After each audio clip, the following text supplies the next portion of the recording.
Fakultas Psikologi Universitas Indonesia, dan beliau juga magister profesi psikologi Fakultas Psikologi Universitas Indonesia, dan juga memiliki kompetensi sebagai counseling atau parenting and marriage, coaching parenting and self growth, diagnostic assessment, terapi dan prevention. Tepuk tangan dong. Nah, jadi nanti teman-teman kalau misalkan ada yang mau nanya seputar pengalamannya Kak Irma atau di luar dari buku yang nanti akan kita bahas, boleh ya? Nah jadi teman-teman kalau misalnya mau nanya tuh tunjuk tangan aja setelah sesi materi sudah buku hari ini, dan juga jangan lupa nanti kalau misalkan mau ke belakang atau gimana nanti bisa minta tolong ke panitia yang ada di belakang. Nah, ini Kak, kita langsung masuk ke persoalan hari ini.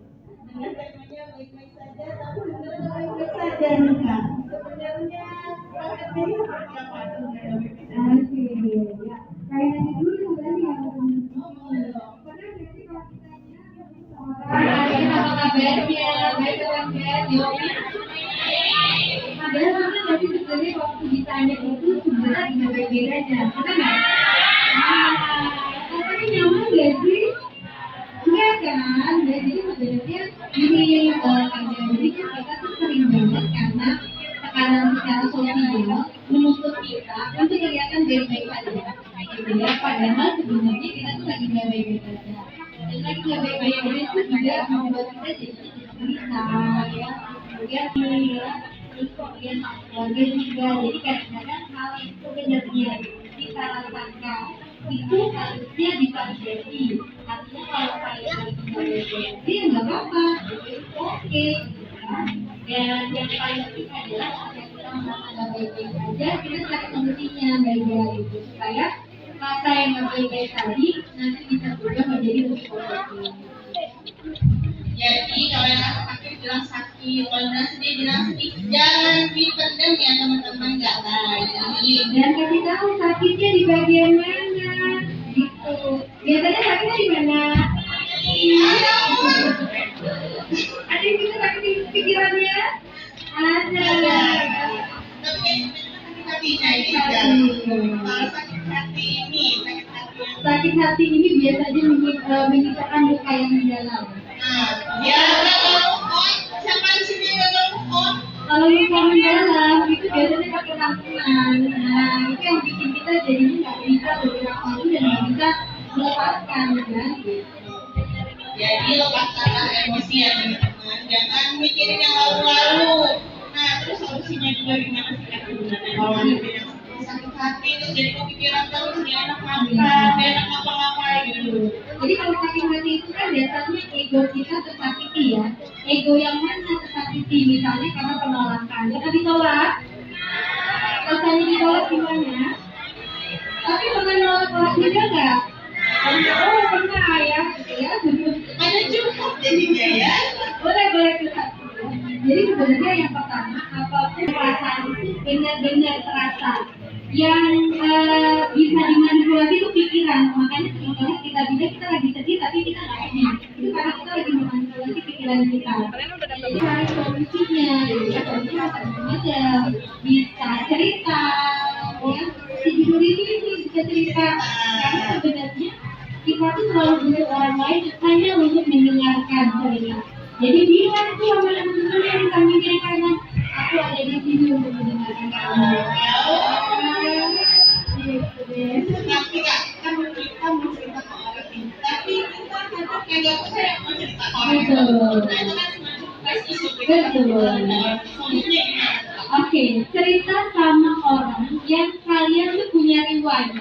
Saat cerita sama mereka, kalian rasanya tuh aman. Ya, kan kalian pasti ada dong satu dua orang yang pernah deket atau satu yang mendekat banget, baik teman, baik sahabat. Kalau cerita sama dia, itu rasanya tenang. Nah, ceritalah kepada mereka, karena dengan mereka itu biasanya mereka tuh kadang-kadang biasa menyediakan dirinya untuk mendengarkan. Karena kadang kalau kita punya masalah, kita itu nggak butuh dicurhatin. Kita kadang-kadang nggak butuh dikasih saran. Kita hanya kadang-kadang butuh Kalau dalam psikologi namanya soundboard. Soundboard itu adalah tempat untuk bercerita gitu kan. Jadi cari yang dimana kita punya riwayat, kalau cerita sama dia kita selalu punya rasa nyaman sama yang Kalau misalnya nih Kak, kita sedang punya rasa trauma, entah trauma dengan orang tua, trauma dengan pacar, atau trauma dengan Tuhan nih. Nah, tapi di satu sisi kita ini ingin bercerita sama orang. Sebenarnya itu susah nggak sih apa ya?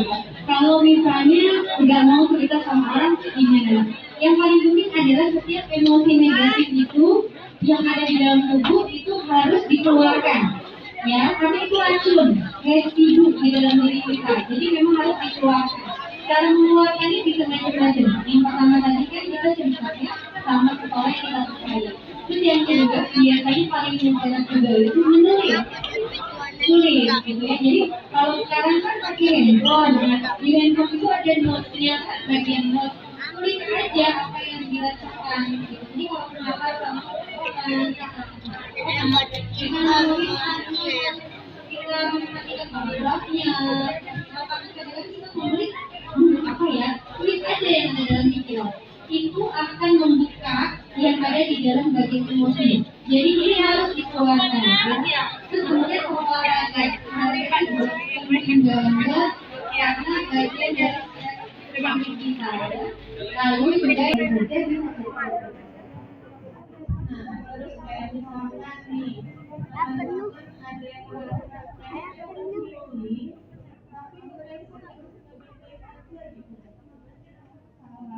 yang enggak apa kalau ini apa sih?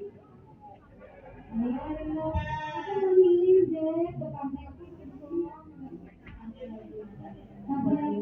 gitu ya, saya tuh pengen jadi kayak pulang ini bukan sama Eci tapi sama saya gitu ya, karena diri itu adalah pulih ya, pulih itu tuh prosesnya panjang, naik dan turun. Jadi kita bisa oke, kita bisa relax itu oke, kabur aja. Ya, sakit misalnya sama lu sehat, gitu ya, selama berbulan. Tapi ada fase di mana mungkin kita terasa sama hanya dengan pemulihan secara mental. Jadi kalau misalnya lagi ada yang dalam proses ini, proses pemulihan dari luka dan sakit-sakitnya, ada seseorang, ada trauma sesuatu, gitu ya. Jangan karena dalam proses pemulihan perilakunya. Nah, dewasa dan yang sudah menjadi orang tua. Nah, kalau untuk remaja sendiri, kebanyakan itu masalah mental yang dihadapi. Oke, Marina ini bertanya. Nah, kalau kalian yang remaja ini masalahnya apa? Halo. Kalau yang di sini ada masalah nggak? Kayaknya datang ya. Apa? Masalah romansa? Bukan apa masalahnya? Oh, ada yang terkait sama sebutan orang tua. Ya kenapa disuruh apa sama orang lainnya? Berprestasi yang tinggi. Oh, cerita mungkin. Boleh. Karena kan kalian ada di sini untuk mendengarkanmu. Jadi kalau mau cerita boleh, ya. Apa ini? Orang Padang. Aku juga orang Padang.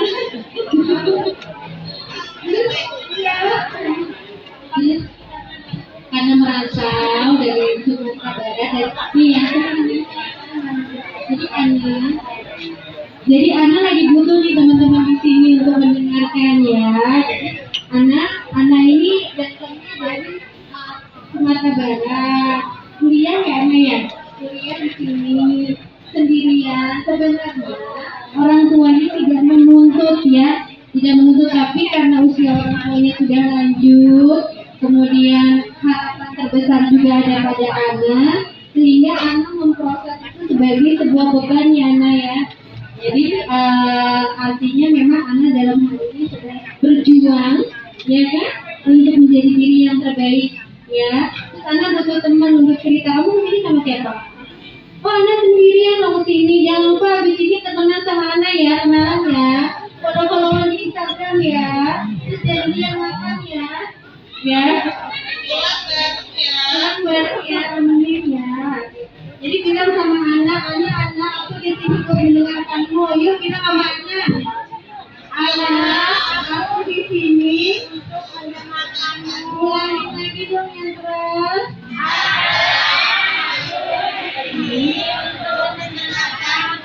Lagi anak.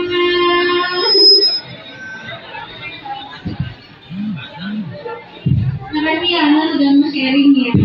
Di sini nanti mikir ya. Dapat mikir.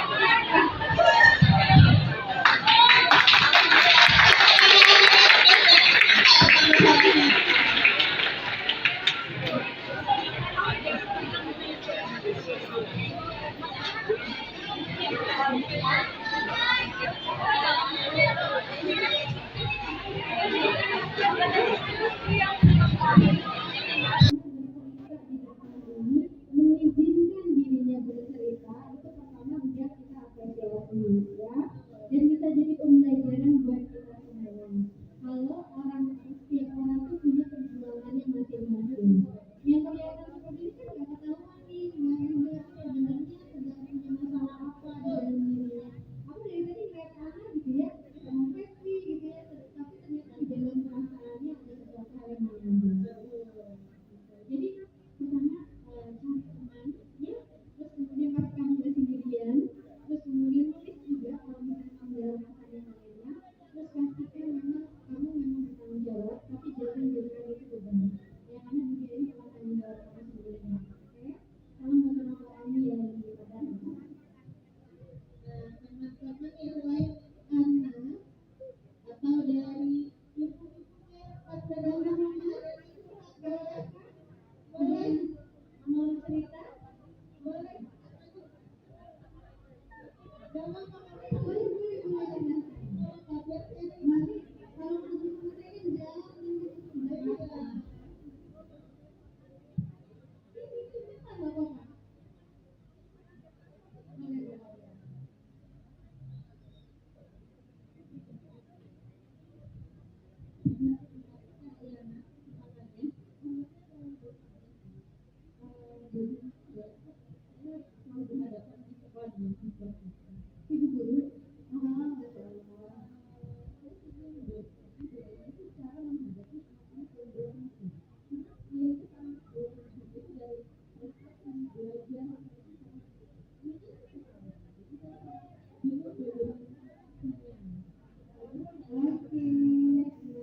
dengan siapa namanya? Wika dari Israel. Oh, ini oke.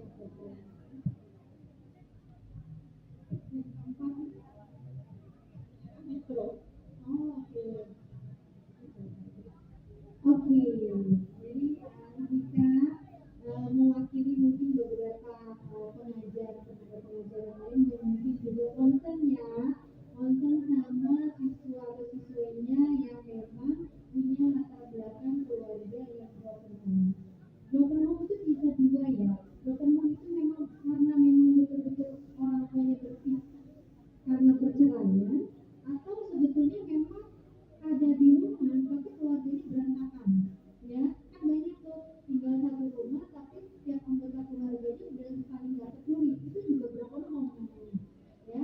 Jadi broken home ini bisa karena perpisahan secara fisik, tidak lagi dalam misalkan pernikahan orang tuanya, atau tetap bersama tapi di dalam rumahnya itu memang chaos, banyak konfliknya tuh tinggi. Nah, pastinya kalau anak atau remaja yang berada dalam situasi seperti ini, dasar dari emosinya aja itu sudah nggak sehat ya, karena apa yang dia lihat sehari-hari itu membuat dia gelisah sebetulnya. Nah, pastinya kan itu berdampak sama performa ya, performa dia belajar atau sosial. Contohnya mungkin dia sering cari perhatian, kehilangan ayah dan ibu, itu harus dipenuhi. Yang paling utama yang bisa dilakukan adalah misalnya sempatkan diri mungkin ngecek kondisi dia setiap saat. Misalnya Kak Ayang, tapi murid saya ratusan gitu ya, yang belum mau 10, emang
taunya apa? Yang berhubungan sama apa? Mindset. Insecure. Oke. Nah, jadi sebenarnya kita pakai analogi dari naik pesawat ya. Kalau di pesawat itu biasanya kalau dalam keadaan emergency, pesawat nih turbulensi ya. Kalau ada apa-apa yang harus menolong diri duluan tuh adalah dia. Misalnya ada anak ya, ada anak kecil. Kenapa dia harus menolong dirinya dulu sebelum dia menolong si anak kecilnya? Karena ya tadi kita harus menguatkan diri dulu sebelum kita menolong dia. Nah, kalau di dalam kehidupan sehari-hari, yang namanya sehat secara mental itu pertama memang dia bisa mengelola stres sehari-hari. Stres sehari-hari itu apa aja? Stres harian apa aja? Pernah stres nggak? Iya, stres kenapa? Tugas, wah ini bukunya ngasih tugas banyak aja. Apa lagi? Hah? Katanya, stres pelajaran matematika. Oh iya, matematika itu nggak harus disukai, tapi ditemenin ya. Jadi stres sehari-hari itu kayak kalau di Jakarta ya macet, ya kan di sini juga kena macet pasti bikin stres nggak? Ya, mama marah-marah tuh stres nggak? Ya, suami marah-marah stres nggak nih ibu-ibu? Stres, ya kan? Anak rewel stres nggak ibu-ibu? Apalagi gitu ya. Jadi yang namanya sehat secara mental itu adalah seseorang yang bisa mengelola stres harian. Jadi kalau misalnya stres harian kan tugas sekolah ya udah kerjain walaupun kayaknya kok banyak banget ya gitu ya. Terus kemudian yang kedua orang yang secara sehat mental itu biasanya tetap produktif. Ya, produktif itu gimana? Kalau kalian belajar produktivitasnya ngapain biasanya? Para pelajar tuh ngapain? Belajar, ngerjain PR, jadi tetap bisa produktif. Lalu kemudian bisa kasih kontribusi ke dirinya sendiri sama orang lain. Misalnya kalau kita adalah seorang ibu rumah tangga, kalau kita sehat secara fisik, kita masih tetap bisa masak pagi hari, mandiin anak dan lain sebagainya ya. Dan kita juga merawat diri kita sendiri. Nah, jadi itu yang dinamakan sehat secara mental. Yang nggak sehat secara mental itu gimana? Kalau misalnya marahnya intensitasnya makin lama menguat selama 6 pekan berturut-turut. Jadi kalau 6 pekan berturut-turut kalian itu marah-marah terus dan makin menguat disertai dengan aktivitas fisik, itu berarti sudah tidak sehat secara mental. Ya. Terus kemudian biasanya membuat nggak bisa bobo, nggak bisa tidur kalau malam, gelisah, berarti lagi nggak sehat mental. Ya. Terus kemudian ada semacam ketakutan atau kecemasan, berarti lagi nggak sehat secara mental. Ya. Nah, sehat mental ini hubungannya sama happiness. Ya, kalian biasanya bikin happy apa? Makan. Ya, sama nggak? Kalau nggak makan rewel nggak? Rewel. Sama aku juga. Makanya tadi sebelum kesini aku minta makan dulu. Minta makan dulu sama Mas Bias gitu ya. Jadi supaya apa? Jadi kayak comfort foodnya masuk dulu gitu ya. Nah buat kita yang ibu rumah tangga gimana sih dengan yang harian tadi supaya tetap waras ya. Yang pertama memang rawat diri, nggak harus nyalon. Sehari itu luangkan waktu 15 menit saja minimal untuk diri sendiri. Tanpa yang lain-lain, tanpa gadget. 15 menitnya ngapain gitu Mbak Ayah? Bisa minum teh, bisa jalan ke depan teras, bisa minum udara yang segar. Di sini kan lampu masih banyak yang segar ya. Itu juga bagian dari self care ya. Atau pas lagi mandi gitu ya, pakai bahan-bahan alami ya, misalnya sabunnya yang aromatik, samponya aromatik, itu juga self care ya. Terus kemudian yang kedua buat mama-mama di sini yang sering banget nggak mama aja ya, semuanya juga belajar teknik pernapasan. Ya, jadi kalau dalam situasi chaos kita lagi panik, kita lagi stres, yang harus dilakukan pertama kali adalah bernapas yang teratur. Ya, jadi tarik nafas, buang nafas itu adalah kunci untuk bisa membuat kita menjadi tenang. Gitu ya. Nah, jadi kalau dalam keadaan yang chaotic gitu ya, ini kita nggak terkendali nih. Karena kalau kitanya nggak bisa mengendalikan diri, di luar sini juga pasti nanti rewel, anak kita jadi rewel. Jadi tarik nafas, buang nafas. rawat diri ya, setiap hari minimal 15 menit untuk diri sendiri. Terus kemudian punya hobi, apapun hobinya. Itu saya kemarin pandemi gitu ya, nggak suka berkebun. Terus tiba-tiba nyoba juga kan, nanam gitu lah ya. Ternyata itu cukup membantu. Jadi ternyata hobi baru itu bisa menimbulkan hormon kebahagiaan. Terus yang pasti berkumpul, berteman dengan teman-teman yang menerima kita apa adanya. Misalnya selama mama-mama sama mama-mama atau teman-teman kita yang kita rasa tuh menerima kita apa adanya kita. Gitu, itu jadi penting ya. Di situ sebetulnya kita cukup bisa mengelola diri kita sih ya. Jadi yang saya jelaskan tadi praktikalnya seperti itu ya, supaya kita tetap dalam kondisi yang sehat dan waras sebagai ibu. Sudah jelas, semoga bisa membantu. Oke. Namanya ya Mas ya.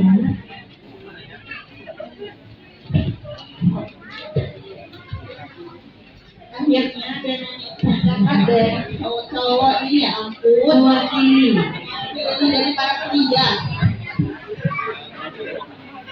Assalamualaikum warahmatullahi wabarakatuh. Waalaikumsalam. Kita mau tanya nih, Boleh. kita lihat di rumah baca. Ya. Jadi ada satu adik kita itu dia kecemasan terlalu tinggi gitu. Oke. Gimana cara penanganannya buat adik kita itu? Oke. Dari kalau tidak ketemu, tidak. Ya, temennya yang foto udah selesai? Ya, kalau nggak berdiri aja lagi buat di foto. Buat komentar. Terima kasih ya. Dengan Mas siapa? Diki. Oke. Mas Diki, terima kasih. Ini dari rumah baca luar biasa banget. Jadi ada salah seorang anak yang memang terindikasi kecemasan ya. Jadi anxiety-nya. Nah, bagaimana caranya? Jadi cemas itu awal mulanya sebetulnya takut. Jadi emosi dasarnya adalah takut. Jadi karena dia takut, dia bisa marah. Karena dia takut, dia bisa jadi cemas. Ya, jadi dasar emosinya itu adalah takut. Nah, yang harus dilakukan apa gitu ya? Karena biasanya cemas itu diawali dengan rasa takut, berarti untuk membuat dia nggak takut itu adalah rasa aman, ya. Rasa aman dan rasa nyaman. Nah, kalau misalnya anaknya bisa diajak ngobrol, ajak ngobrol aja. Apa ketakutan dia yang paling dasar banget, ya? Kamu boleh cerita sama saya, gitu ya. Jadi kita menawarkan bantuan. Apa yang bisa membuat kamu jadi enak dan tenang kalau ke rumah baca, gitu kan? Terus apa yang bisa saya bantu untuk membuat kamu merasa lebih tenang? Itu kita harus sampaikan. Umurnya berapa sih anak tadi? Berapa? 8 tahun gitu ya. Jadi diajak ngobrol. Terus kemudian biasanya kalau umurnya 8 tahunan itu masih bisa diajak main sih sebetulnya. Main aja. Kebetulan karena saya juga praktisi play therapy, jadi memberikan banyak terapi dengan aktivitas main. Jadi kadang-kadang apa yang ada di dalam kepala mereka nggak bisa di-exposure dengan bicara, ya. Sehingga muncul dalam kecemasan, kegelisahan. Nah, untuk bisa membuat dia melepaskan itu diajak main. Biasanya main apapun sih sebenarnya. Paling efektif juga itu diajak gambar sebenarnya. Gambarnya ya bebas aja, ya. Jadi sampai dia mungkin pinjam buku apa segala macam di sana gitu. Kasih fasilitas kepada dia untuk bisa membaca. Ya, jadi ketika kita bisa nolong dia itu jadi berkat buat kita kan, gitu ya. Jadi kayak itu jadi feedback ke kita dan itu menimbulkan rasa happy sebenarnya buat kita ketika kita bisa mampu untuk tolong dia. Terus ajarkan teknik tarik nafas buang nafas tadi tuh Mas Diki, karena anak-anak bisa banget gitu ya. Kamu kalau lagi nggak enak, lagi takut, coba deh tarik nafas, buang nafas, itu bikin kamu lega. Ya, jadi diajarkan teknik dasar untuk mengatasi kecemasannya. Sama dicari tahu apa yang paling dia takutkan sebenarnya, ya. Mudah-mudahan bisa membantu ya Mas Diki. Titip ya. Agak cemas tuh justru bikin kita jadi waspada kan ya, mesti ngapain nih gitu ya. Tapi kalau jadi gangguan, nah yang abnormal itu yang perlu untuk dibantu gitu. Nah, jadi di teman-teman kesehatan mental itu penting banget. Pertama kita yang harus sehat dulu, baru kita bisa mendengarkan orang lain. Jadi orang lain itu akan mendapatkan poin positifnya juga dari kita ya kan. Nah, jadi ini teman-teman yang dari sekolah nih, gak ada yang mau nanya. Benar. Yang mana nih? banyak yang gitu. Yang mana? Belakang nih, adik tadi. Ini nih yang gitu. Boleh. Kita maju nggak? Ayo.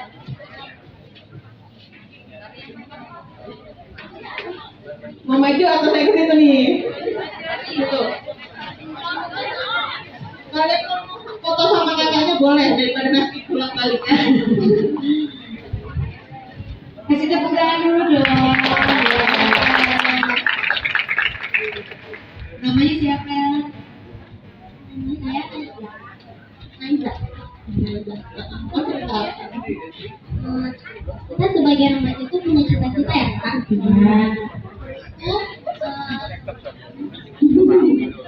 Georgia. Apa? Tapi di satu sisi itu orang tua juga tuh punya harapan untuk kita. Nah jadi orang tua tuh semua tuh mau kita jadi dokter ya Kak. Cuman dari kita nggak pengen gitu. Terus jadi gimana Kak? Kayak kita menghadapi orang tua gitu. Ya apa kita harus ngikutin orang tua? Cita-cita yang udah kita susun dari awal benar, tapi karena orang tua nggak ngizinin, jadi pupus gitu Kak. Aduh. Oke. Nah, Aina kelas berapa? Kelas 2 SMA. Oh, ini kan banget.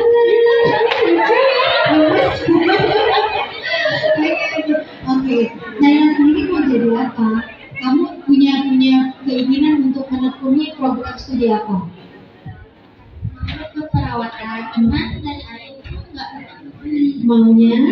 maunya jadi guru. Oh, jadi guru. Oh, jadi temennya Bu Ika. Oke.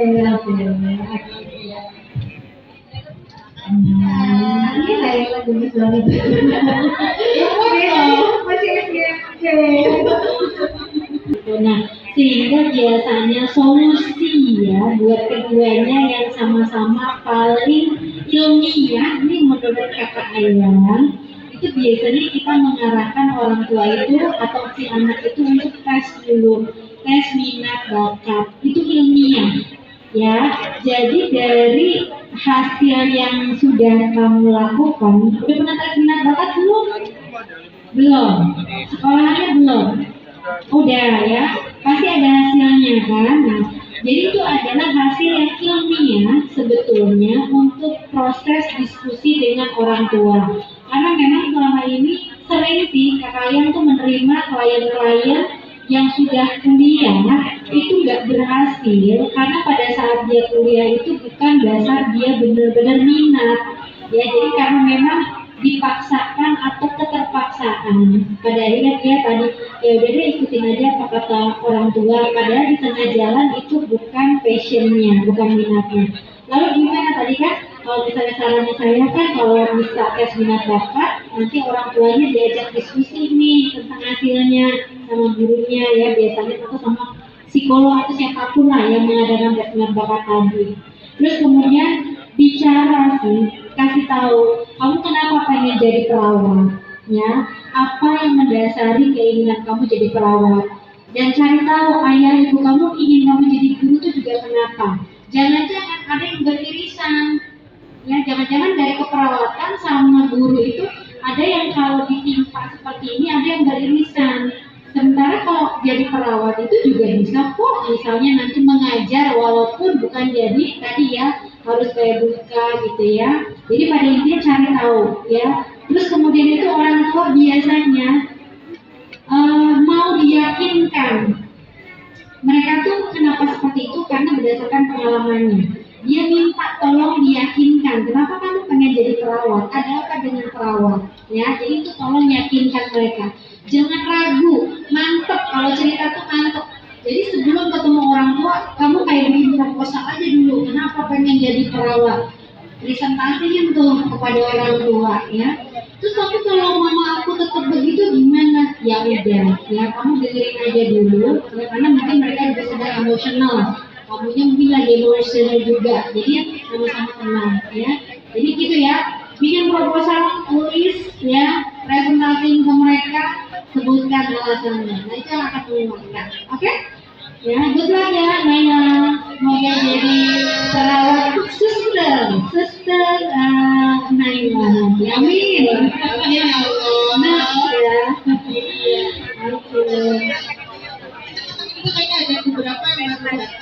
Yang lagi video kembali nggak? Sebenarnya baik-baik saja, pasangan sudah tidak baik-baik saja itu bagaimana? Oh iya, ya tadi ya, kita sering banget, sering kali karena adanya tekanan secara sosial atau stigma di luar sana, kita tuh kayak harus selalu happy, selalu sehat, selalu baik. Sehingga ketika kita mungkin lagi nggak baik-baik aja, otomatisasi di dalam kepala kita akan bilang, enggak kok gue nggak apa-apa.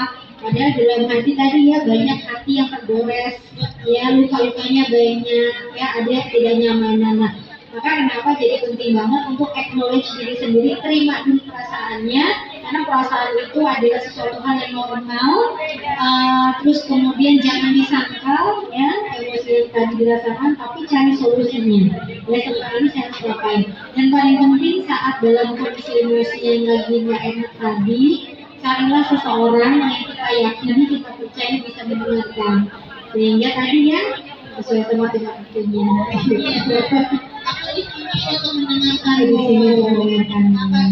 Kak Ayang nih udah ngedengerin semua ceritanya teman-teman Ya, nih. walaupun mungkin nggak semuanya ya, padahal setiap orang tuh punya ceritanya masing-masing ya. Betul. Nah, karena sesi diskusi dan tanya jawab kita sudah Ada kode?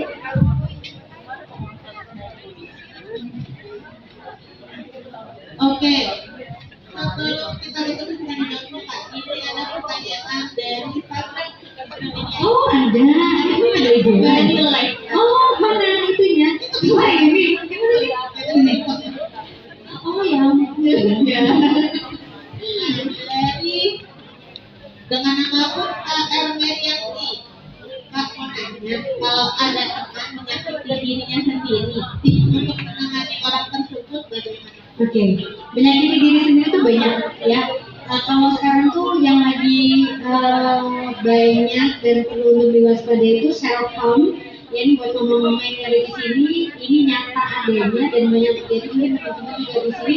Self harm yang sering kali terjadi itu biasanya menyayat diri sendiri. Ya, jadi dia sayang diri sendiri itu salah satunya. Tapi self harm yang lain juga banyak. Misalnya dia nggak mau makan, itu self harm. Ya, jadi aku nggak mau makan di rumah hari itu benar-benar nggak mau makan karena dia mungkin lagi nggak enak, sakit hati dan lain sebagainya. Itu menyakiti dia sendiri salah satunya ya. Jadi kalau misalnya kita punya teman yang kita tahu dia lagi self harming, menyakiti dirinya sendiri, yang pertama kalau kita ada di situ ya kita temenin dia untuk menyadarkan dia, ya saya tahu kamu lagi sedih, ya jadi saya tahu kamu lagi sedih, lagi nggak enak, lagi takut, lagi cemas. Tapi aku ada di sini kalau kamu mau cerita, gitu ya. Kalau kamu belum mengizinkan diri kamu untuk cerita, nggak apa-apa. Aku siap kok dengerin, gitu ya. Jadi karena dia nggak cerita, dia ke dirinya sendiri. Yang paling mungkin untuk bisa jadi objek kan dirinya sendiri. Betul. Makanya kenapa dia melakukan tadi ya sayatan tadi sebagai bentuk tadi proses rasa sakit. Betul kan? Terus tawarkan bantuan, kamu mau nggak kalau misalnya aku temenin ketemu sama psikolog, ketemu sama dokter, aku temenin gitu ya. Karena orang yang sedang menyakiti dirinya sendiri itu dia nggak punya vision masa depan tuh seperti apa, nggak ada. Jadi kayak kita lagi hujan lebat ya, ada yang pernah nggak naik mobil hujan lebat duduk di depan itu jarak pandangnya pendek ya kan, hujannya lebat banget, lagi chaos banget. Nah begitulah yang terjadi pada mereka yang kenapa akhirnya menyakiti dirinya sendiri karena dia nggak bisa melihat jauh ya. Makanya kita yang ada di situ, ya kan, bisa kita nyetir nih, yang nyetir hujan lebat, kita navigator dia di sampingnya, kan? Kita di samping dia sebagai navigatornya, kita kasih tahu kan di depan itu ada tikungan nih hujannya lebat banget, nah dia yang kita kasih tahu gitu, ya artinya aku di sini, aku dengerin, ya. Gitu. Meriati, kalau masih nonton live bersama dan dia semoga bisa membantu dan semoga bisa memberi bantuan ke temannya. Ya.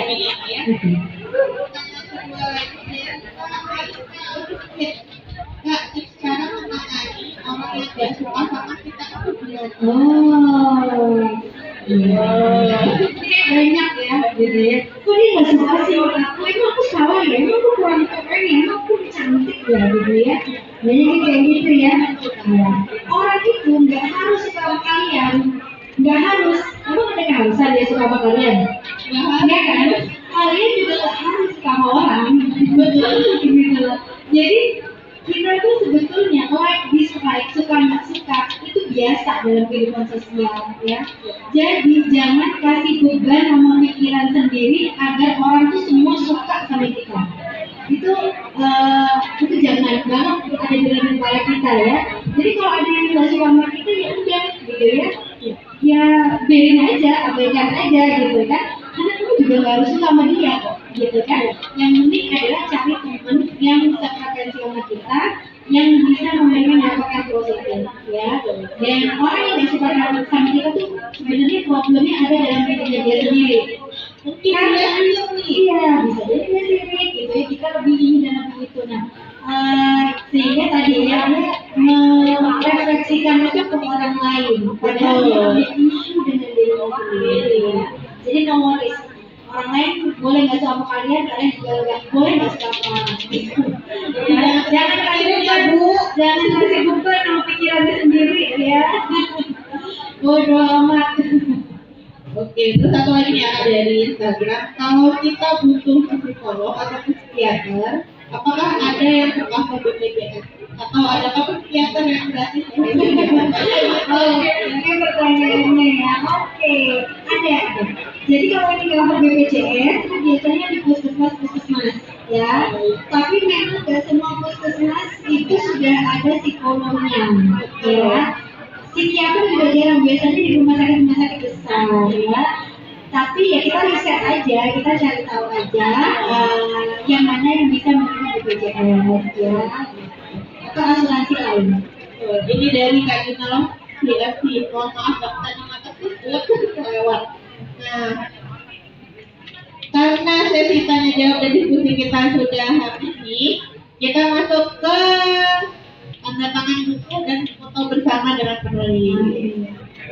Kalau misalkan yang mau foto atau minta tanda tangan, tolong baris yang rapi. Jadi kamu ganggu yang di belakangnya atau nanti yang dari belakang dorong ke depan. Tapi habis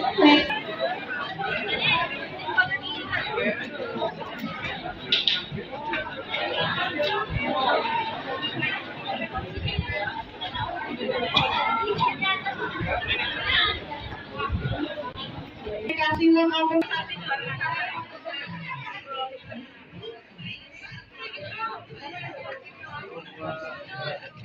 Kamu udah ya, silakan ambil saya. Adik, selamat ya, Cie Jauh-jauh dapat jaket. Dek, isi data dulu nih, jangan kabur. Jangan kabur. Kamu udah ambil? Belum. Udah buka belum? Haida buka aja.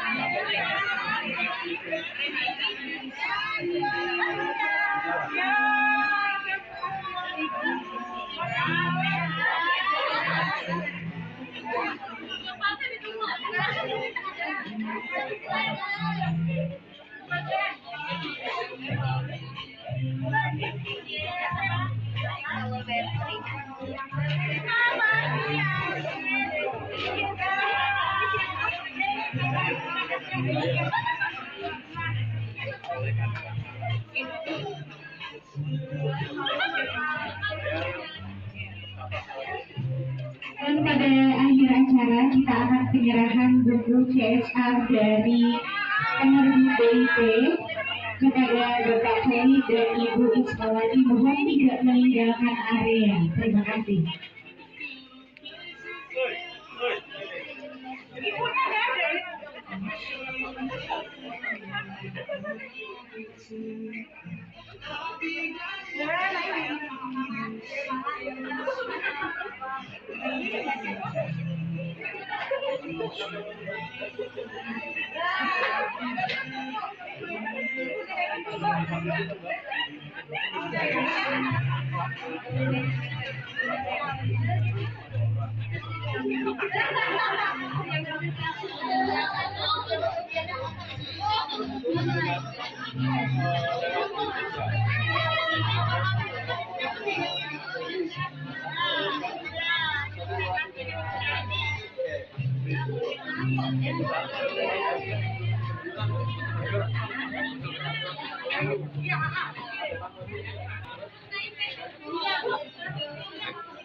Ibu,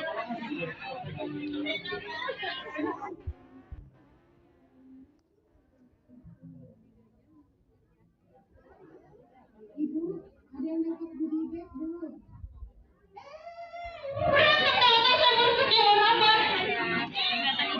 Satu tujuh satu, iya yang ini. Pak Keli, tolong Pak Keli, bantu Pak Keli, dapat laptop Pak.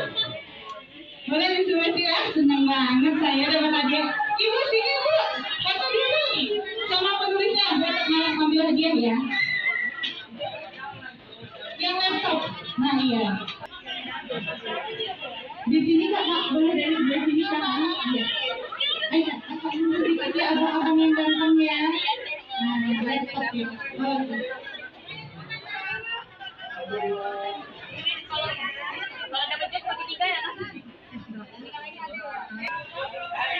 Ya, nggak apa-apa. Kamu tetap dapat buat kamu ya. Weh, amin ya Allah. Kontrol kepatriot.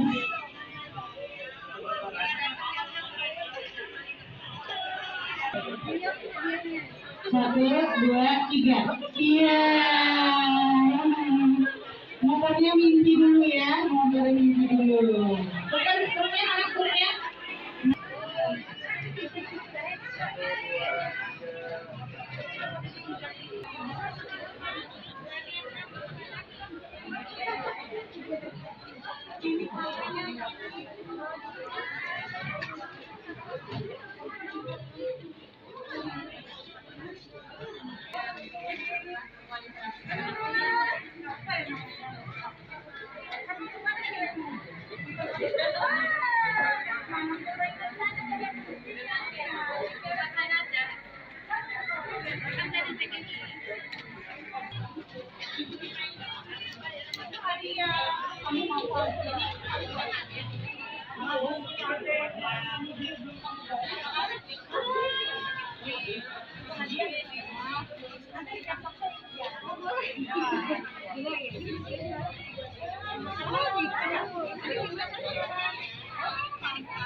Naturalisasinya dong. Iya, metro pria slogannya.